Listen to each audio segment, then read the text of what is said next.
Rahayu, rahayu kang winantu, rahayu sagung dumadi. Para kadang tanah Jawi, wonten pundi kemawan papan pilenggahan panjenengan, wonten kalodhangan menika panjenengan badhe kula sugata upacara ambal brokoh ingkang mirunggan. Inggih menika ambal brokoh tumbuk kaping kalih ndungkap wulung windu ingkang tinanggenah inggih dumados wonten kula piyambak. Sumangga para kadang tanah Jawi wonten pundi kemawan papan pilenggahan panjenengan sepuh anem kakung putri. Dalasan para kadang ingkang sami rawuh wonten panggenan ngriki samiya dipun sekseni. Dumawah wonten ing Ari Anggara Cemengan. Candra kaping 3 wulan Recep angka taun 1959 angka taun Jawi utawi Surya kaping 23 Desember 2000 selangkung angka taun Masehi. Inggih kula asung tengara agung kanthi ngawuningi sepisan sedulur papat 5 pancer inggih Adi Ari-ari Kakang Kawah Rah lan Wat ingkang miyos sesarengan badan kula ingkang tansah anganti sedaya lampah kula. Kaping kalih inggih ngawuningi Kaki Among lan Nini Among ingkang tansah paring pangemong dumateng kula wonten sadengah papan lan wekdal. Ingkang angka 3 inggih ngawuningi Ibu Bumi lan Bapa Angkasa ingkang tansah nyengkuyung lan mayungi pigesang kula sarinten sadalunipun. Kang Bekasan ngawuningi Kaki Danyang lan Nini Danyang ingkang buka krawang mila mbikani tlatah wiyos kula inggih Dusun Pesrut, Desa Pesrut, Kecamatan Sukamara, Kabupaten Nganjuk. Dalah panggenan kula inggih Kelurahan Kebon Sari, Kecamatan Jambangan, Kitha Surabaya. Salajengipun para kadang tengara agung kawula wonten ing upacara menika arupi rerakitan saking asil pangolahipun ulu pametu Ibu Bumi ingkang sinengkuyung Bapa Angkasa awujud tumpeng ambal brokoh. Makaten giaran pikajengan kula salajengipun sumangga panjenengan dherekaken anggen kula mandu swanten rerepen kidung ruwatan dalasan puji pangastuti ambal brokoh.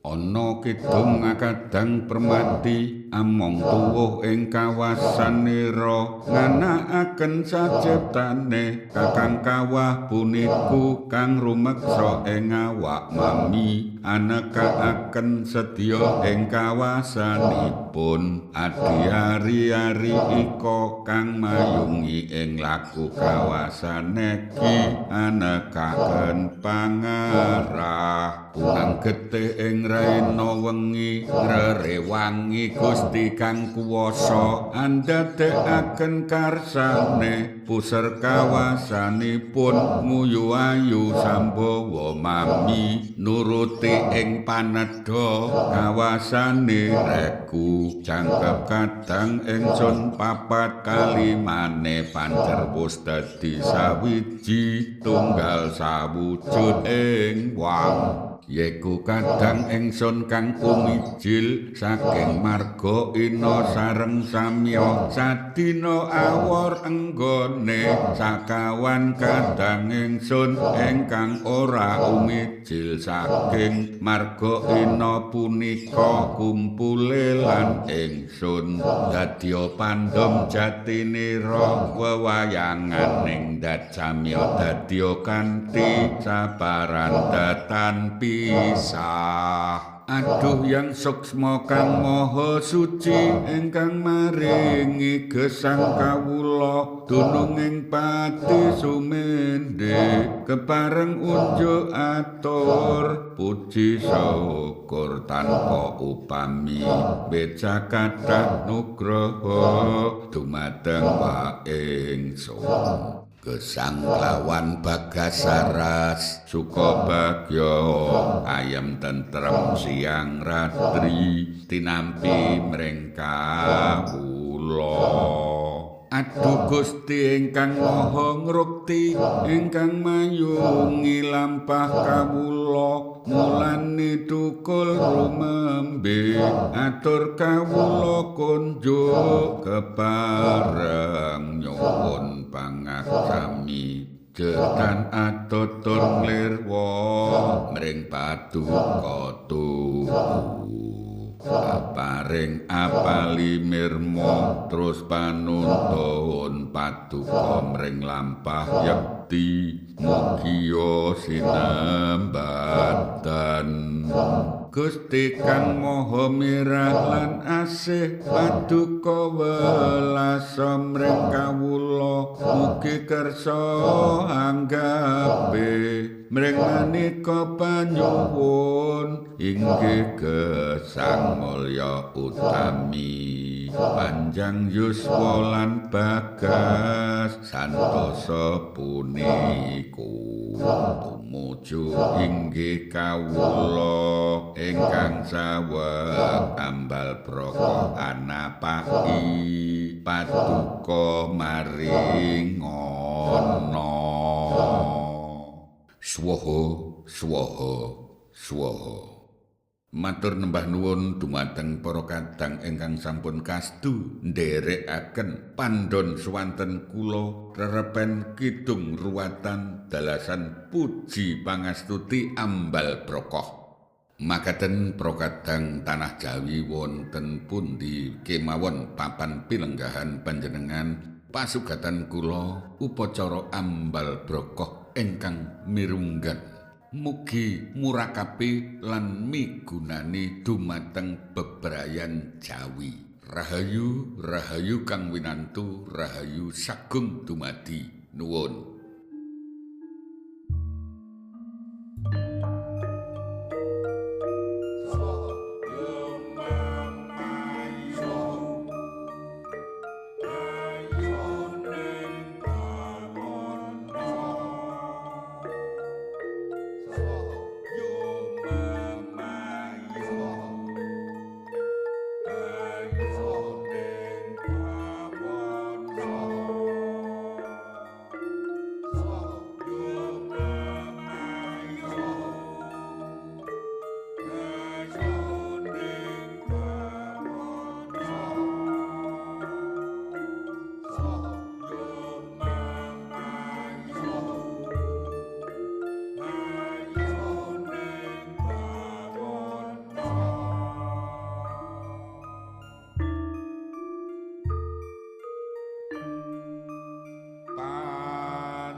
ing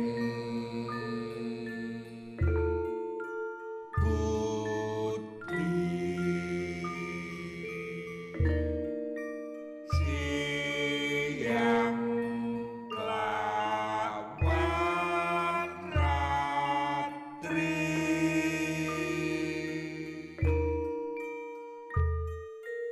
tan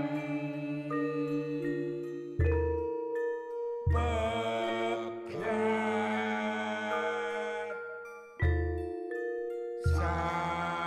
saking sepi aji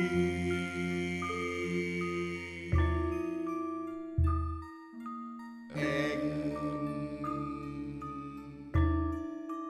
hawa